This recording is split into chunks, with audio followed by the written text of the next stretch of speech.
Abrían el animal, lo colgaban y hacían humo, ese humo le conservaba la carne. The house is built as a fortress. Each of the two doors is made out of a massive piece of wood with a hinge built into the house. It closes very precisely, can be jammed from the inside. No one's coming in without an invitation. Right? The walls are made out of the same hard palm wood as the spear, woven so tightly no one can come and kill with their spear through the wall. So it's a very safe place, thinking about the warfare, and it's a very healthy place. It's got good ventilation coming in from all sides. The smoke from the fire goes almost straight up into the roof where it has to filter out through the leaves, preserving them.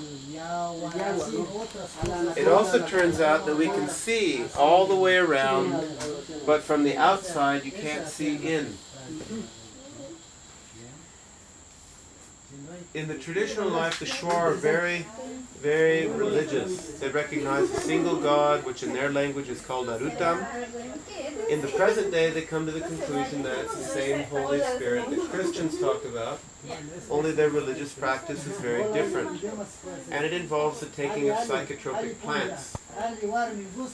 That one may think that they're getting drugs for recreation, but this is not the case. Something they do very seriously. After 5 days of fasting, from the beginning, no meat, no salt, no sex. After a couple days, no more sweet foods. The last couple days, no food at all. The last day, no water. So that when they take these plants, they have the maximum effect, getting bad energies out of people and receiving knowledge and power directly. The main plants that they take are ayahuasca and floripondio. Floripondio is also called, it's a type of datura or brugmansia, in English, sometimes called angel's trumpet. We'll see one outside.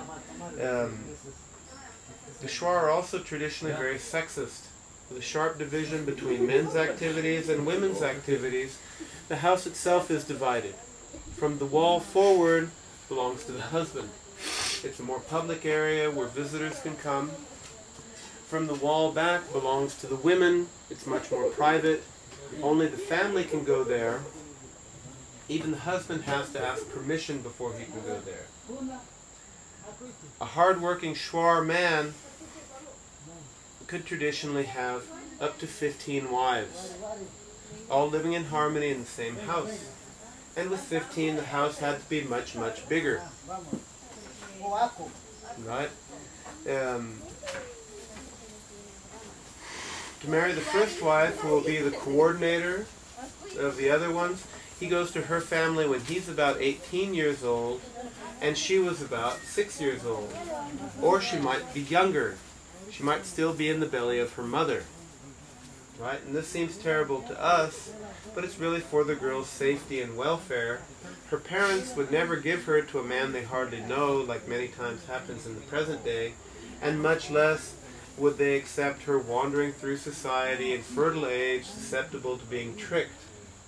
So the young man had to live there with her family for a whole year, doing all the hardest work, doing a lot of hunting, and proving that he knows everything he needs to know.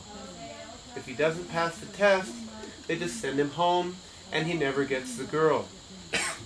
Right? At 6 years of age, the girl can't get pregnant, plus the man isn't doing anything to her. There's no sexual abuse of these little girls.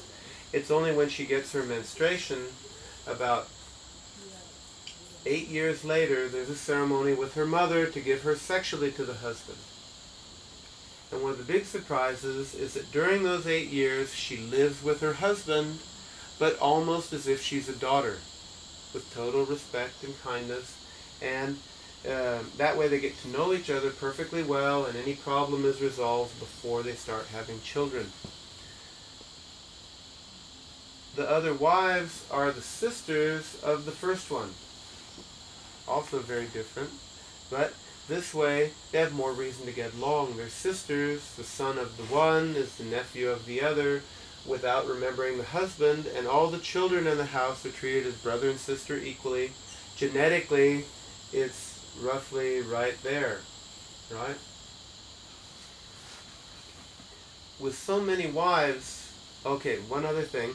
If the man dies for whatever reason, usually warfare, all the wives and children pass to one of his brothers, which is also very different than in modern life, but you can read about that in the Old Testament, and it makes more sense if we think about it, because this way the stepfather is an uncle, he's a close relative to the children, he's got more reason to take good care of them.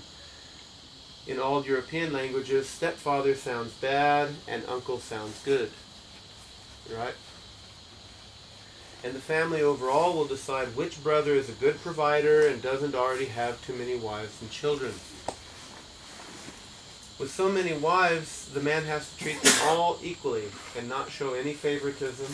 When he goes hunting, he has to hunt a lot of animals and give the meat separately to each one. When it's time to eat, he gets a little bit from each one, so they're all participating equally, no one's left out. Each house was very far from the next house, maybe half an hour walking, because each man had his own territory within the overall territory. Now they don't do this because of the school and the landing strip and the road and all these things, but traditionally, very dispersed settlement. For a visitor to come, he has to announce himself from as far away as possible. Hey! And then he approaches the house only when the owner is there and calls back. Vidita, vidita! Which means come.